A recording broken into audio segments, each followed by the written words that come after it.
Oke teman-teman, di bagian ini pertama-tama kita bahas dulu definisinya. Ekonomi hijau adalah model ekonomi yang fokus pada pertumbuhan dengan meminimalkan dampak negatif terhadap lingkungan. Ini sebenarnya soal energi bersih, efisiensi sumber daya, dan keberlanjutan. Lalu ESG, ini adalah prinsip investasi yang memperhatikan tiga aspek utama yaitu lingkungan atau environmental, sosial, dan tata kelola perusahaan atau governance. Intinya, kalau perusahaan cuma cari untung tapi merusak lingkungan atau nggak peduli dengan hak karyawan, itu ya ibarat kamu beli rumah mewah tapi atapnya bocor. Kelihatannya keren, lama-lama kan bikin repot sendiri. Memang menarik di awal, tapi lama-lama bikin sakit kepala juga dan akhirnya ditinggal oleh pemilik rumah yang dalam hal ini adalah investor yang peduli dengan ESG. Teman-teman, tahun 2025 adalah tahunnya transisi besar-besaran ke ekonomi hijau. Uni Eropa mengalokasikan lebih dari 300 miliar euro untuk mendukung pengembangan energi bersih, termasuk teknologi baterai elektrik dan energi surya yang juga jadi fokus besar di Amerika Serikat. Dana besar ini sebenarnya nggak hanya memacu inovasi teknologi di kedua kawasan, tetapi juga menciptakan peluang ekspor bahan mentah dari negara berkembang, termasuk Indonesia. Dengan sumber daya nikel yang melimpah, Indonesia bisa menjadi salah satu pemain utama dalam rantai pasok global untuk baterai elektrik. Ini tentu berdampak positif pada emiten lokal yang bergerak di sektor tersebut. Nah, di sisi lain, Indonesia mulai memainkan peran penting di panggung dunia dengan proyek hilirisasi nikel yang sedang ngebut nih. Emiten seperti Antam dan INCO jadi sorotan karena memiliki posisi strategis dalam rantai pasok baterai elektrik global. Bahkan Indonesia sampai dijuluki Saudi Arabia of Nickel oleh investor asing. Kebayangkan potensinya? Selain itu, saham ESG juga semakin mencuri perhatian. Investor institusi besar seperti BlackRock makin gencar melirik perusahaan yang memenuhi kriteria ESG. Itu artinya perusahaan yang nggak ramah lingkungan atau punya tata kelola buruk bisa kehilangan akses pendanaan. Jadi jangan kaget kalau nanti kalian banyak lihat perusahaan berbondong-bondong green atau hijau demi menarik perhatian investor. Tentu teman-teman nggak semua sektor bisa menikmati manisnya ekonomi hijau, namun beberapa sektor terlihat sangat diuntungkan di sini. Misalnya sektor energi baru terbaru yang fokus pada pembangkit listrik tenaga surya, angin, dan hidro. Perusahaan seperti Adaro yang mulai melakukan diversifikasi ke energi terbarukan menunjukkan potensi besar. Lalu ada sektor baterai elektrik dan kendaraan listrik yang saat ini menjadi super tren di pasar ya. Emiten seperti Antam, INCO, dan pemain lain yang fokus pada nikel dan bahan baku baterai diproyeksikan memiliki prospek cerah. Selain itu, teknologi hijau juga mulai menjadi sorotan. Startup serta perusahaan teknologi yang memanfaatkan AI untuk efisiensi energi atau menciptakan solusi ramah lingkungan makin dilirik.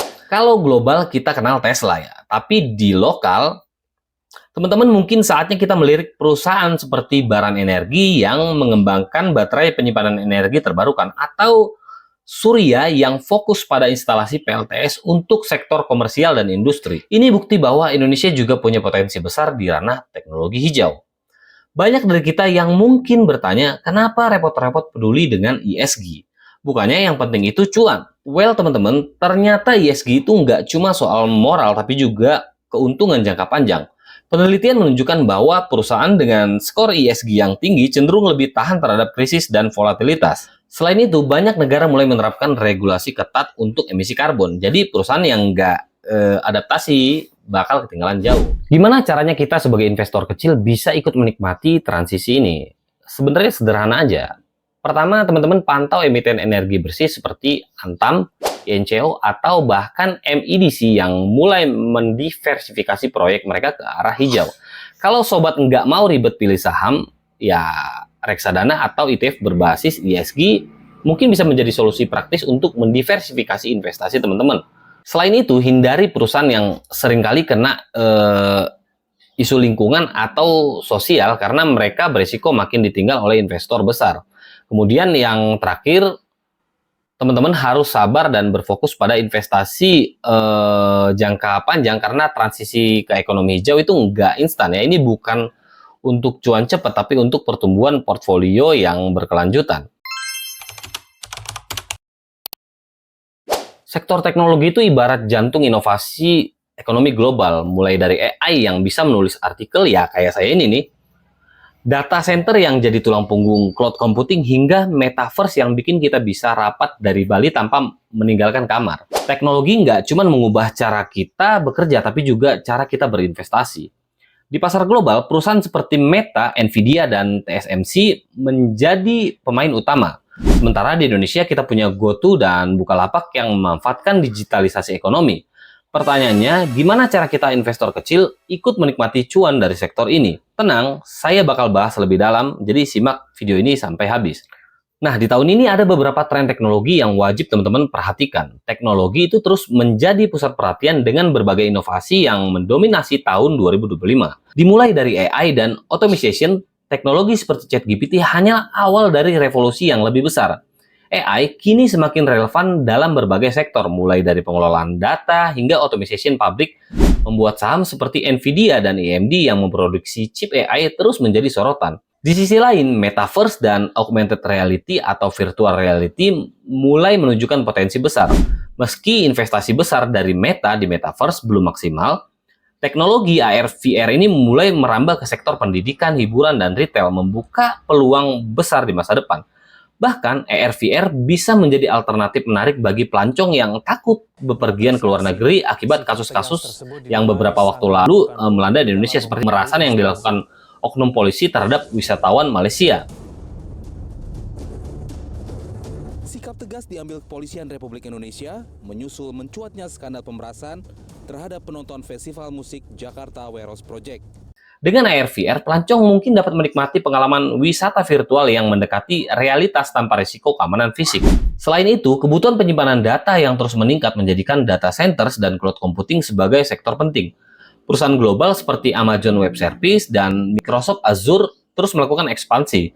Sementara di Indonesia, perusahaan telekomunikasi seperti Telkom mulai mengembangkan layanan cloud mereka. Kemudian yang terakhir, di dalam negeri, digitalisasi ekonomi menjadi agenda utama. UMKM yang beralih ke ekosistem digital semakin didukung oleh GoTo atau Gojek, Tokopedia, dan Bukalapak. Ini menjadikan mereka pilar penting dalam transformasi ekonomi Indonesia.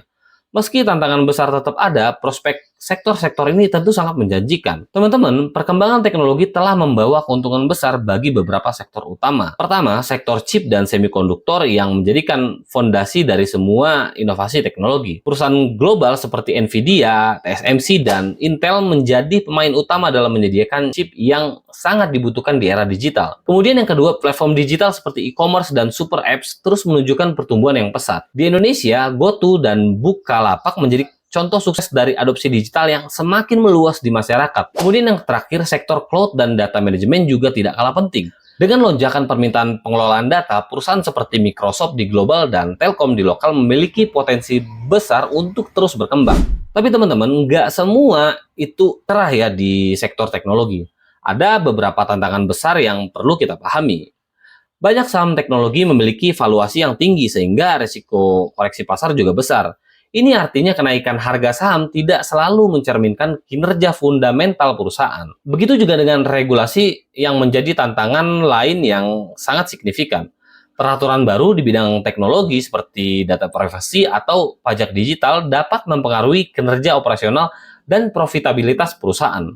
Dan yang terakhir, persaingan yang ketat di sektor ini tentu membuat inovasi menjadi suatu keharusan. Perusahaan yang gagal beradaptasi atau kalah bersaing dalam inovasi teknologi bisa tergilas oleh kompetitor yang lebih agresif. Lalu gimana cara kita manfaatin peluang di sektor teknologi? Sebenarnya simpel teman-teman. Pertama, pilihlah pemimpin pasar, yaitu perusahaan yang sudah punya keunggulan kompetitif seperti Nvidia di bidang AI atau GoTo yang mendominasi pasar Indonesia. Selanjutnya, jangan cuma fokus pada tren lokal, perhatikan juga tren global seperti metaverse atau AI, karena tren ini pasti akan mempengaruhi pasar kita juga. Diversifikasi portfolio itu sangat penting, jangan pernah taruh semua uang di saham teknologi. Gabungkan dengan sektor lain untuk mengurangi risiko. Dan yang terakhir, jika teman-teman ingin bermain aman, pastikan ETF yang fokus pada sektor teknologi seperti Innovation ETF untuk global atau reksadana berbasis teknologi di Indonesia bisa menjadi pilihan yang menarik.